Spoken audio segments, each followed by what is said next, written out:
বাংলাদেশে অবাধ ও সুষ্ঠু নির্বাচন দেখতে চায় কমনওয়েলথ, বললেন প্রতিনিধি দলের প্রধান লিনফোর্ড অ্যান্ড্রুজ। বুধবার জামায়াতে ইসলামীর সাথে বৈঠক শেষে সাংবাদিকদের এসব কথা বলেন তিনি। এদিকে আগে গণভোট না হলে জাতীয় নির্বাচন পিছিয়ে যেতে পারে বলে মন্তব্য করেছেন জামায়াত নেতা ডাক্তার সৈয়দ আব্দুল্লাহ মোহাম্মদ তাহের। সিরাত আল মুস্তাকিমের রিপোর্ট।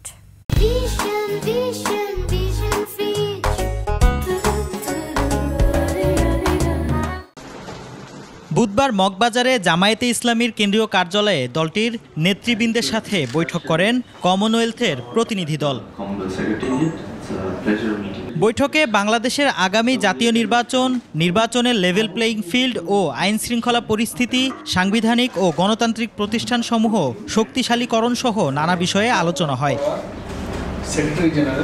পরে বাংলাদেশের আগামী নির্বাচনকে অবাধ ও সুষ্ঠু করতে কমনওয়েলথ কাজ করবে বলে জানান প্রতিনিধি দলের প্রধান লিনফোর্ড অ্যান্ড্রুজ।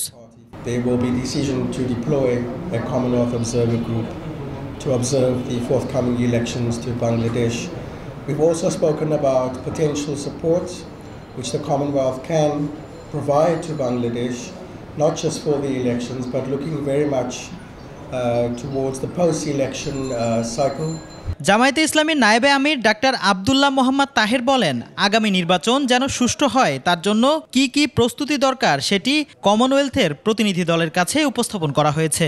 উৎসব মুখর একটি নির্বাচন হবে, এটাই জাতি আশা করে। তিনি বলেন, জামায়াতে ইসলামী মনে করে গণভোট নির্বাচনের দিন হলে তার কোনো গুরুত্ব থাকবে না। গণভোটে এমন কিছু বিষয়ে সিদ্ধান্ত হবে যেটা এবারের নির্বাচনেই প্রয়োগ করতে হবে।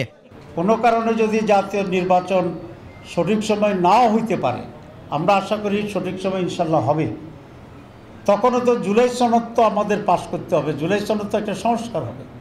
সুতরাং দুটাকে একসাথে জুড়ে দেওয়াটা এটা আমরা কোনোভাবেই সঠিক মনে করি না, এবং এটা জুলাই সনদকে অনিশ্চয়তার দিকে নিয়ে যেতে পারে। তিনি দ্রুত জুলাই সনদ বাস্তবায়নের তাগিদ দেন। পার্লামেন্ট নির্বাচনে ভোট হবে, সেই হারে আপার হাউস গঠিত হবে। সিরাত আল মুস্তাকিম, 21 টেলিভিশন, ঢাকা।